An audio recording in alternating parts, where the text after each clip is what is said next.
لە ساڵیادی ڕاگەیاندنیدا کۆمەڵی دادگەری جارێکی دیکە بانگێشتی لایەن و دەنگە ناڕازیەکان بۆ دروستکردنی بەرەیەک دژی دەسەڵات دەکات.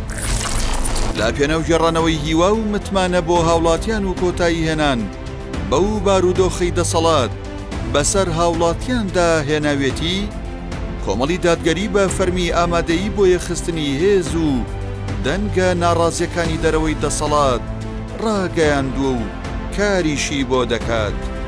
پەیام لە سندوقی ڕەشدا هۆکاری ڕاگەیاندنی کۆمەڵ و کار و پرۆژەکانی بۆ قۆناغی داهاتوو ئاشکرا دەکات. کۆمەڵ بۆچی ڕاگەیەنرا؟ 22 ساڵ لەمەوبەر لە 31 ساڵی 2001 بۆ ڕزگارکردنی پرۆژە و ڕابوونی ئیسلامی لەو قەیرانەی تووشی هات کۆمەڵ ڕاگەیەنرا. ئامانجی ڕاگەیاندنی کۆمەڵ دوو هۆکاری سەرەکی لە پشت بوو. یەکەمیان زیندوهێشتنەوەی ڕابوونی ئیسلامی و پاراستنی ناسنامەی موسڵمانەتی گەلی کورد، دووەمیشیان خزمەت بە خەڵکی کوردستان و وەستانەوە دژی نادادی و ستەم و گەندەڵی. کۆمەڵ چۆن قۆناغە سەختەکەی تێپەڕاند؟ لە دوای ڕاگەیاندنیەوە کۆمەڵ لە ساڵی 2003 تووشی ئاستەنگ و لەمپەری زۆر هات. لەوانە شەهیدکردنی مامۆستا عەبدوڵڵای قەسرێ لەلایەن چەکدارانی یەکێتی، وشەکبارانکردنی بارەگاکانی کۆمەڵ لەلایەن ئەمریکا لە ناوچەی هەورامان و شەهیدکردنی 43 فەرماندە و پێشمەرگە. دەستگیرکردنی مامۆستا عەلی باپیر و ژمارەیەک ئەندامی سەرکردایەتی کۆمەڵ لەلایەن ئەمریکا و دەستگیرکردنی ئەندامان و لایەنگرانی کۆمەڵ لەلایەن دەستگا ئەمنیەکانی یەکێتی. سەرنجام بە پشوو درێژی سەرکردایەتی و ئەندام و لایەنگرانی کۆمەڵ قۆناغە سەختەکانی تێپەڕاند و هەوڵی لە ناوبردنی پوچەڵ کرایەوە. ئێستاش کۆمەڵ یەکێکە لە هێزە سەرەکیەکانی کوردستان. تایبەتمەندیەکانی کۆمەڵ.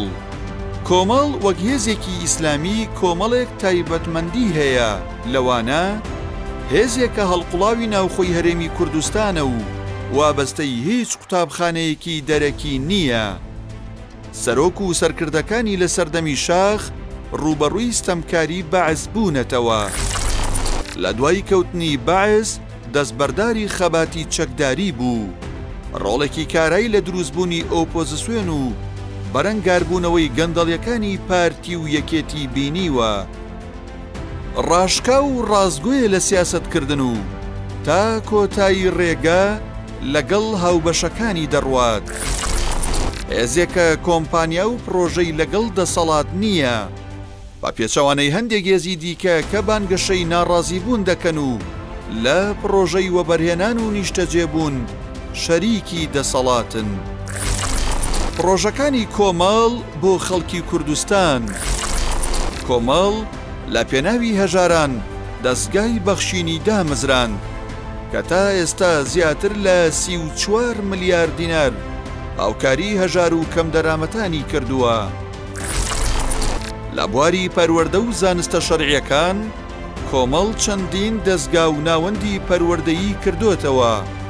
تاکەکان لەسەر ئاینی پیرۆزی ئیسلام و پاراستنی بەها باڵاکانی کوردەواری پەروەردە دەکات.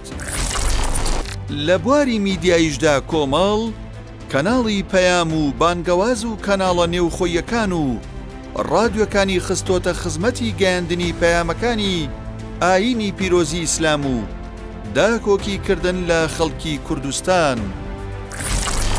ژیانی پەرلەمانی کۆمەڵ. کۆمەڵی دادگەری یەکێکە لە هێزە سەرەکیەکانی کوردستان. لە دوای ساڵی 2005 لە پەرلەمانی عێراق و کوردستان نوێنەری هەیە.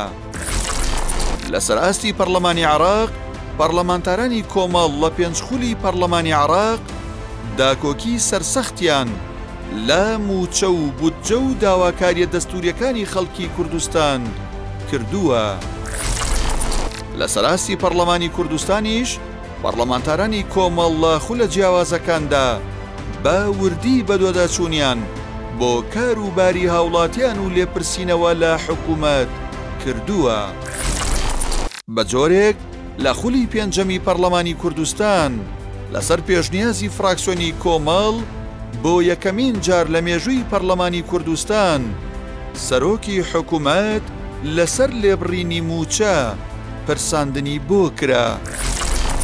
هەروەها فراکسیۆنی کۆمەڵ دژی هەر یاسا و بڕیارێک وەستاوەتەوە کە پێچەوانەی شەریعەتی ئیسلام بێت.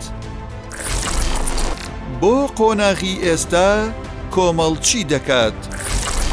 لە ئێستادا کە دۆخی سیاسی و ئابووری و کۆمەڵایەتی هەرێمی کوردستان چەقی بەستووە، کۆمەڵ بۆ ڕزگاربوون لەم دۆخە بانگەوازی ئاڕاستەی لایەن و دەنگە ناڕازیەکان کردووە بە ئامانجی دروستکردنی بەرەیەک دژی دەسەڵات و جێڕانەوەی متمانە بۆ پرۆسەی هەڵبژاردن.